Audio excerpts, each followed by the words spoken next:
Josh Giddey of the Chicago Bulls and the San Diego Saints in the NBA Retro Fantasy Basketball League is seeking a deal similar to Orlando Magic guard Jalen Suggs. However, the two sides have yet to agree to a deal, and a new report from Casey Johnson indicates where things could go. Johnson stated, "We've all documented that the Brooklyn Nets were the only team with significant salary cap space to sign Josh Giddey to a massive offer sheet. That space dried up with their trade acquisition of Michael Porter Jr. from the Denver Nuggets. So, Josh Giddey has nowhere to go unless there's a sign-and trade." Johnson added, "As of today, I've not heard of any sign-and trade machinations involving Josh Giddey. That's not to say one could materialize down the road, but I'll emphasize, as I've said ad nauseum, both the Bulls and Giddey want to get a deal done. As mentioned, the Bulls are in a position of power with Giddey since no other teams can offer him what he wants, salary-wise. Therefore, the only options that could really play out are a sign-and trade.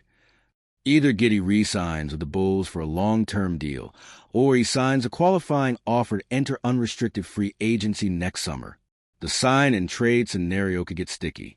If Giddey insists on making around $35 million in the first year of his new contract, a salary similar to that of Jalen Suggs, is going to make him all the tougher to trade because of cap constraints.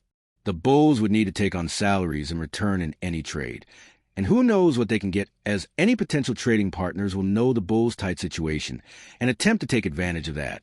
Josh Giddey showed the league some spectacular play after the All-Star break, and he's negotiating on that small sample size.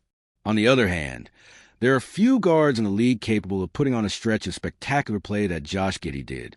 Due to complex NBA cap rules, the Bulls are still able to negotiate with Josh Giddey in spite of a current $27 million cap shortfall.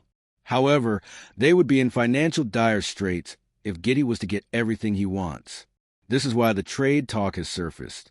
Perhaps the Bulls front office is simply still not convinced a young Australian guard can lead the team for a full season. Perhaps the Bulls are trying to convince Giddey to take a little less now with the promise of a big extension if all goes well in a couple of years. Maybe so. Either way, both Bulls fans and the Saints in this fantasy league await the final deal in eager anticipation.